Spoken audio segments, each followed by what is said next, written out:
चर्चा की शुरुआत करते हैं और मैं अभी हमारे साथ अरुण राजभर भी जुड़ चुके हैं, सुभाषपा के प्रवक्ता। आप सभी मेहमानों का पहले तो मैं बहुत बहुत स्वागत करती हूँ हमारी इस खास चर्चा में। मनोज काका जी, सबसे पहले आपका रुख करना चाहूंगी क्योंकि जब आरक्षण की लिस्ट जारी हुई थी तब से ही आपकी पार्टी की तरफ से तमाम सवाल उठाए गए थे। अब जब रिपोर्ट आ गई है, कैबिनेट की तरफ से मंजूरी भी मिल गई है, तो क्या अब आप लोग सहमत हैं इससे? आयुषी, आपने ठीक सवाल किया कि हमारी पार्टी की तरफ से सवाल खड़े किए गए और जो सवाल हमारी पार्टी ने और राष्ट्रीय अध्यक्ष जी ने जो खड़ा किया वो सवाल संवैधानिक सवाल था।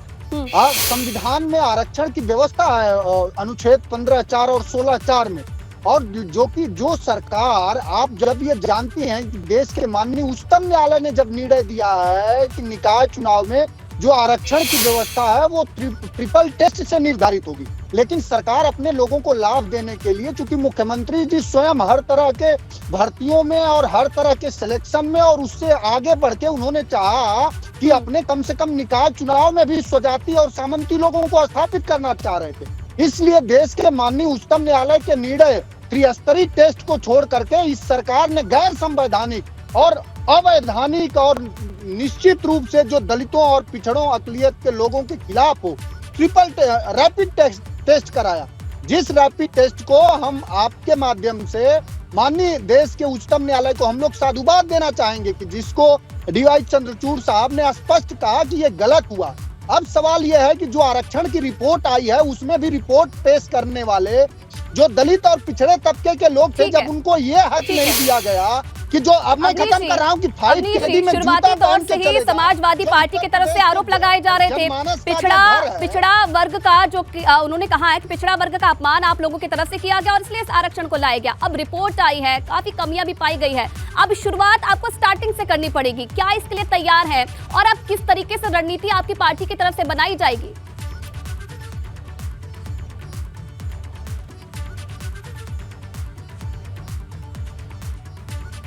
बेबुनियादी हैं, पूर्वाग्रह से ग्रसित हैं और ये विद्वेष से भरी, हताशा भरी बातें कर रहे हैं। भारतीय जनता पार्टी पिछड़ों की सबसे अच्छी हमदर्द है। दुराग्रह से ग्रसित आप ये बताइए का जितना कल्याण भारतीय जनता पार्टी एक बार मुझे बात तो पूरी करने दीजिए। मनोज जी, एक बार बात तो पूरी करने दीजिए।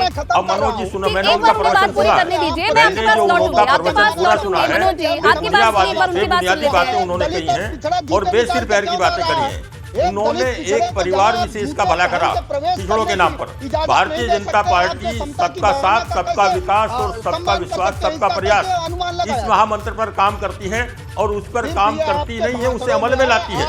और उसी का नतीजा है कि भारतीय जनता पार्टी लगातार सत्ता में बनी हुई है। भारतीय जनता पार्टी को पिछड़ों का, अति पिछड़ों का, दलितों का, सभी वर्गों का लगातार प्यार मिल रहा है। और ये जो काम बिगाड़ने वाले कुंठित लोग हैं जिनको जनता नकार चुकी है, इनका कोई मतलब नहीं रह गया।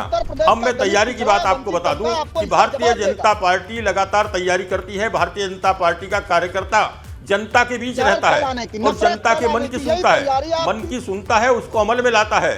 सरकार की जन कल्याणकारी नीतियां भारतीय जनता पार्टी के शासन में लागू हुई थी और लागू ही नहीं हुई थी, उन पे सच्चे से अमल हुआ और जनता का प्यार मिला। जनता का प्यार मिला है, इसीलिए 37 साल बाद कोई सरकार लौटी है प्रदेश में। मनोज काका जी को ये समझ लेना चाहिए, जो छलावा देते थे, जो धोखा देते थे और जो पिछड़ों के नाम पे एक परिवार विशेष का भला करते थे, अब वो खत्म हो चुका है। वो मायाजाल खत्म हो चुका है। जनता उन्हें नकार चुकी है और ये हताशा भरी, कुंठा भरी बातें जब आप टीवी पर करते हो तो ये जनता समझ रही है। जनता आपको मौका नहीं देगी। काका जी, आप कहते हैं ना, आप नाम का काका लगा लो, पर आप समझ पाएंगे ना मनोज जी, अवनीश जी, ठीक है। चलिए आप दोनों के पास लौटूंगी। अरुण जी, आपका रुख करना चाहूंगी, ठीक है अरुण जी, क्योंकि देखिए रिपोर्ट आई, रैपिड सर्वे में भी कई खामियां पाई गई है। इस रिपोर्ट में ये भी कहा गया है कि कई सीटें ऐसी हैं जहां पर 30 साल से एक ही आरक्षण रहा है। अब आप सोचिए कि जब पिछली सरकारें थी तब भी कोई कदम नहीं उठाया गया। इससे पहले आप लोग समाजवादी पार्टी के साथ थे, क्या कभी इसके लिए आप लोगों ने आवाज उठाई? क्योंकि हमेशा से आप लोग कहते हैं कि आप लोग हमेशा से पिछड़ा वर्ग के साथ रहे, तो इस पर आवाज उठाई क्या आप लोगों ने अभी तक?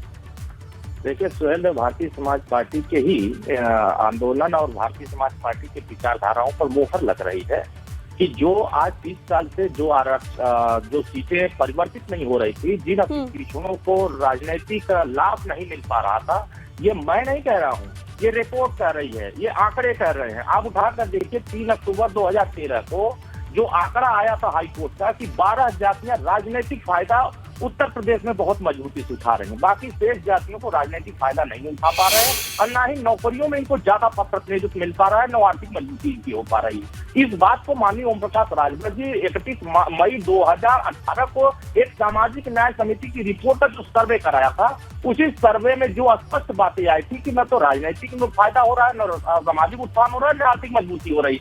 इनको प्रतिनिधित्व देने के लिए पूर्व की जितनी भी सरकारें रही हैं, ये कितना अति पिछड़ों के लिए गंभीर रही है, ये आज उजागर हो रहा है। माननीय मुख्यमंत्री जी को बधाई दूंगा, कम से कम उन्होंने आयोग का गठन किया, नगर पंचायत चुनाव कराने के लिए उन्होंने कम तय सीमा पर जो सुप्रीम कोर्ट के निर्देश से उस तय सीमा पर उन्होंने प्रस्तुत किया कि हाँ इस आधार पर होने चाहिए। मैं आज भी कह रहा हूँ कि राजनेताओं के दबाव में जो आरक्षण नहीं इसका जवाब मैं जरूर चाहूंगी कि मनोज काका जी दें कि पिछली सरकारों में इस पर क्या काम किया गया।